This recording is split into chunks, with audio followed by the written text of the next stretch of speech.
Ethan was a young black man, born with a hand that was different from others, a hand that never fully developed, leaving him with a constant reminder of how the world saw him as incomplete. From a young age, he faced the harsh sting of prejudice, not only because of his skin color but also because of his physical imperfection. In a society obsessed with appearances, Ethan's differences made him an outcast.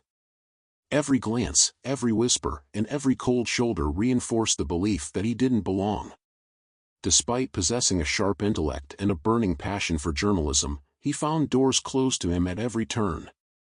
Each time he submitted an application to a newsroom, he was rejected, not just because of his skin color, but because his hand, his very being, was a constant reminder to others of the things they considered imperfect. But Ethan wasn't one to back down. The rejection only fueled his resolve. He could feel the weight of the world's judgment pressing down on him, but instead of folding under its pressure, he grew more determined. He knew that his voice could be a tool for change. He had the skills and the will to become a journalist, to expose the truth, and to fight for the stories that others ignored. Yet, with every rejection, his frustration grew, not just because of the closed doors but because of the invisible barriers that divided him from the opportunities he deserved. He could feel the world constantly telling him he was less than, that his dreams didn't matter because of how he looked. But deep down, he knew he wasn't defined by his appearance or the flaws others saw in him. He was defined by his actions, his words, and the fire that burned within him. Ethan had no intention of staying silent, no intention of letting society's narrow view of him dictate his future. He believed that his voice, no matter how small the world made him feel, had the power to create change. He was determined to prove that he was more than just the judgments others placed on him. He was someone who could challenge the system, someone who could tell the stories that needed to be heard. And despite everything that tried to hold him back, Ethan would keep pushing forward, unwilling to let society define his worth. One evening, as Ethan was walking home through the familiar, quiet streets of his neighborhood, something happened that would change everything. He heard shouting in the distance, followed by the unmistakable sound of a struggle. His pulse quickened as he instinctively picked up his pace, his mind racing with questions and dread. Turning a corner, he saw them, a group of white men surrounding a lone black man, their fists raised as they pummeled him mercilessly.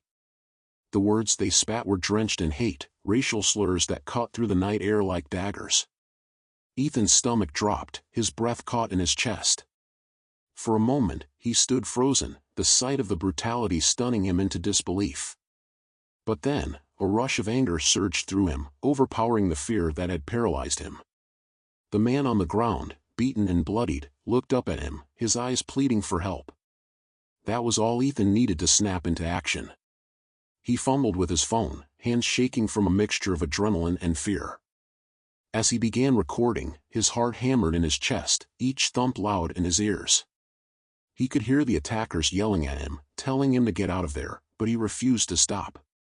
The sound of the blows landing, the victims' desperate cries for mercy, echoed in his ears. Ethan's palms were sweaty, his fingers gripping the phone tightly, but he kept filming. The anger in him was building, a storm of emotions he had never felt so intensely before.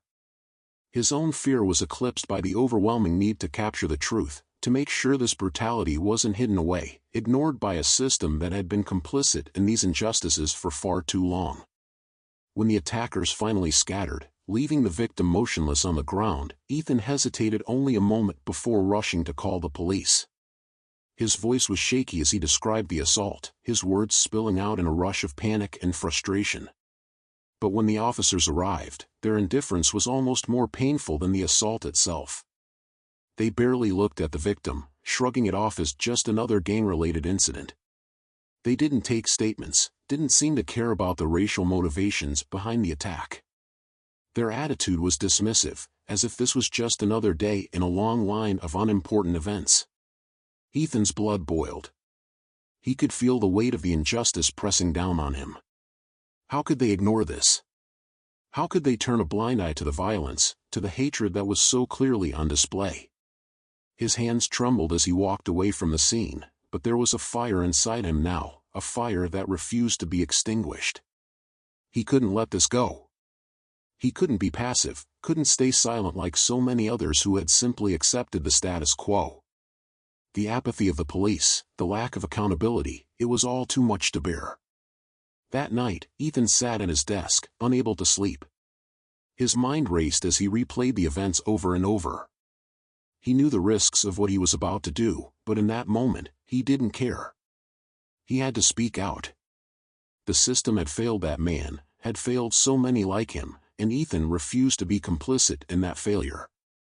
He poured his anger and frustration into his writing, detailing everything he had witnessed, the attack, the apathy, the fear, and the heartbreaking realization that this kind of violence was all too common, all too often ignored. The words flowed from him in a rush, each sentence more urgent than the last. When he finished, he hesitated for only a moment before posting the article online. He knew the dangers of doing this, knew that it could bring backlash, threats, and more isolation. But as he clicked publish, there was a sense of clarity that settled over him. He wasn't just telling a story about one attack, he was shedding light on a system that allowed this to happen again and again.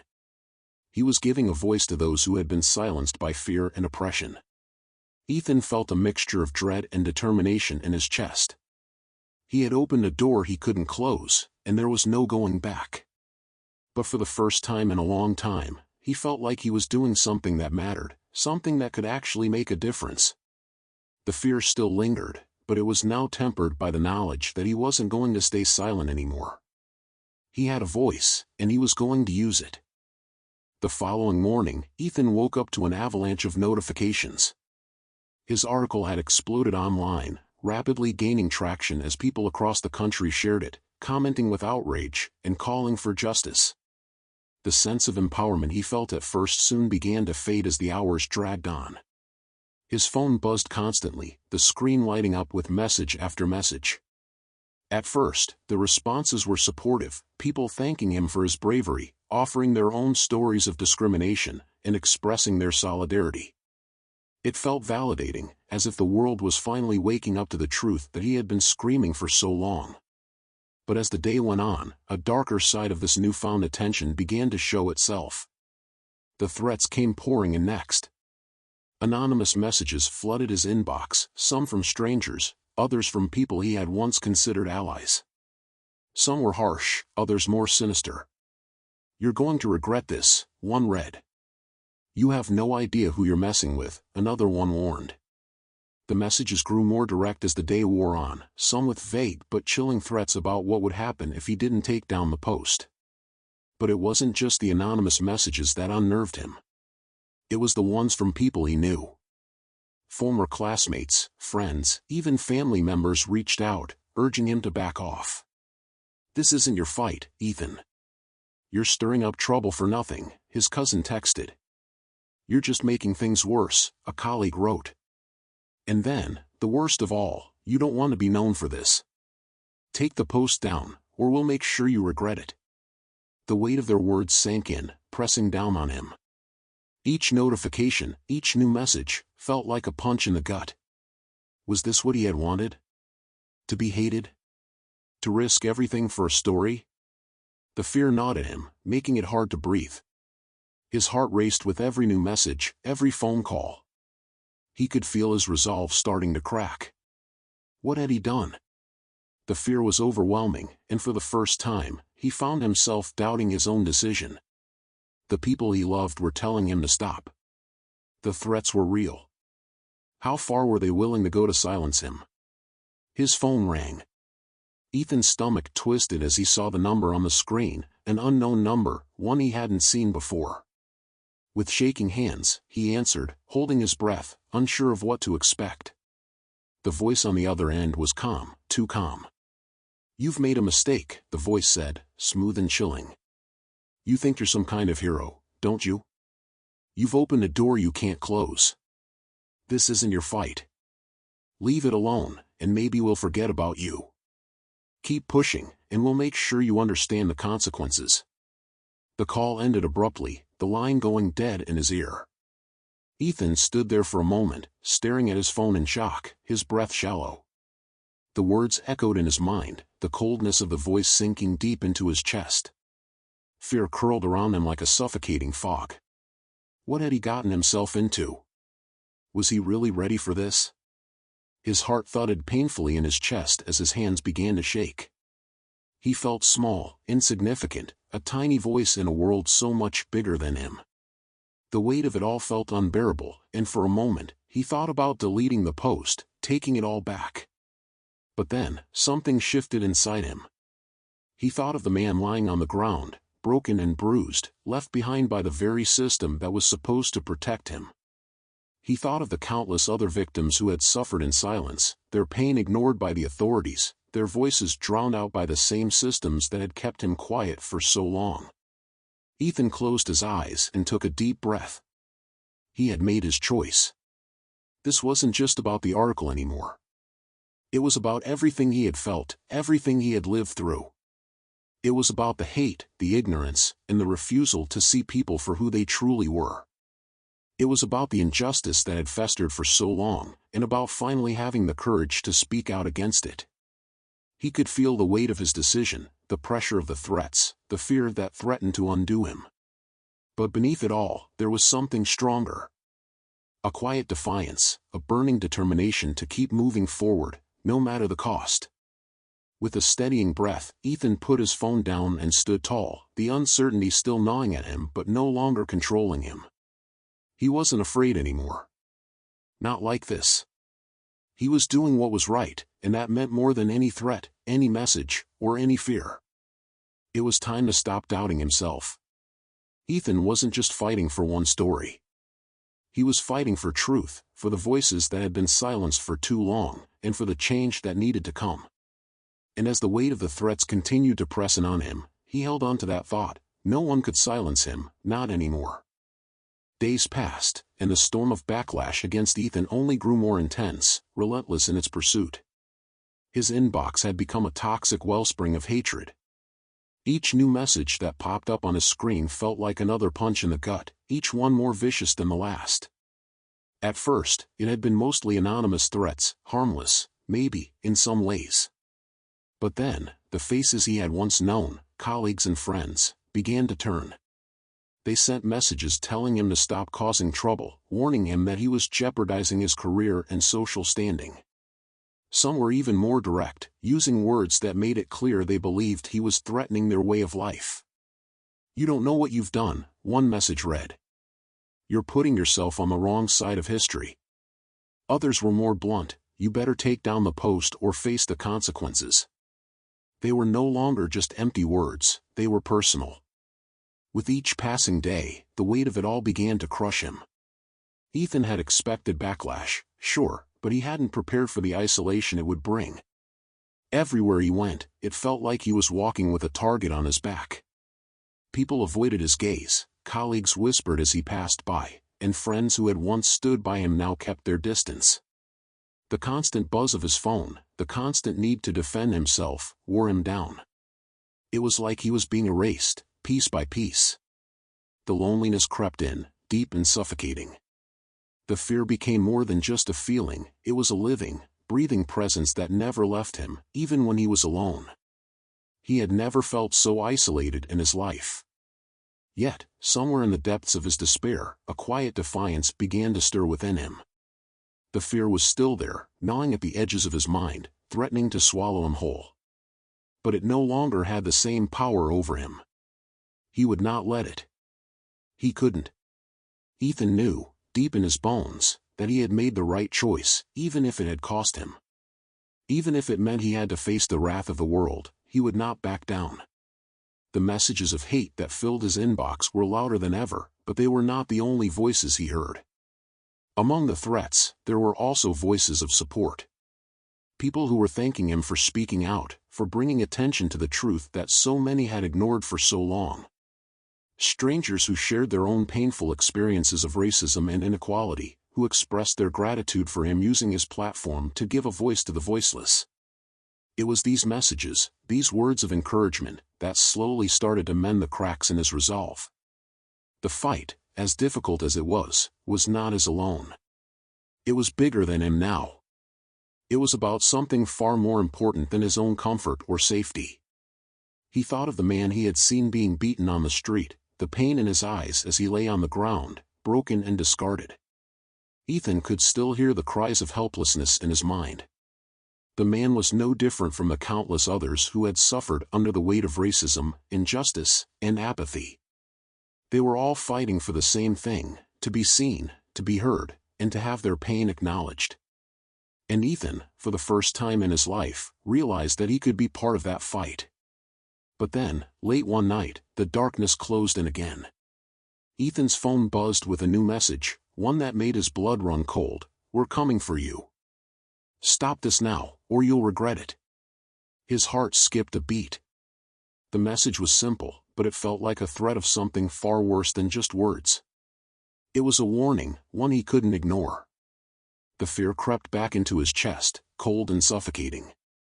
His palms began to sweat as he stared at the message, reading it over and over, trying to make sense of it. Was it a joke?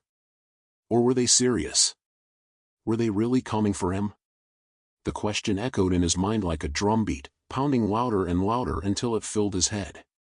For a moment, Ethan's mind raced, his thoughts spinning wildly in every direction. What if they were right? What if he had made a mistake? What if this was all too much, too dangerous? He stood up, pacing back and forth in his apartment, his heart hammering in his chest. The weight of everything, the threats, the isolation, the fear, felt almost too much to bear. The walls seemed to close in around him. He was exhausted, drained in a way he hadn't known was possible. His hands shook as he tried to steady himself, and for a moment, he thought about pulling the post down, about walking away from it all and pretending it hadn't happened. It would be so easy to do that, to retreat into silence, to let the world go back to its comfortable state of ignorance. But then, he stopped. The words of the victim he had seen that night flashed in his mind, the pleading look in his eyes.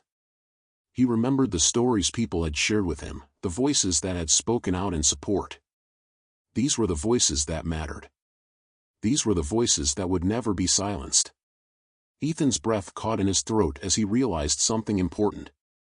He had made a choice, and he wasn't going to back down now. Not when the stakes were so high. With a deep, steadying breath, Ethan put his phone down.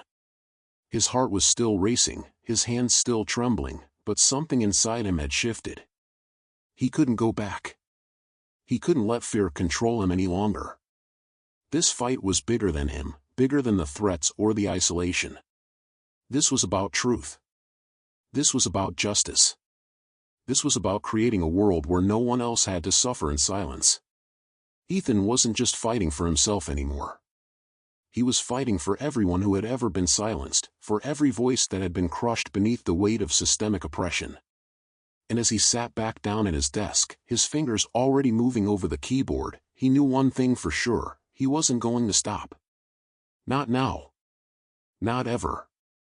As the weeks stretched on, the pressure on Ethan only intensified.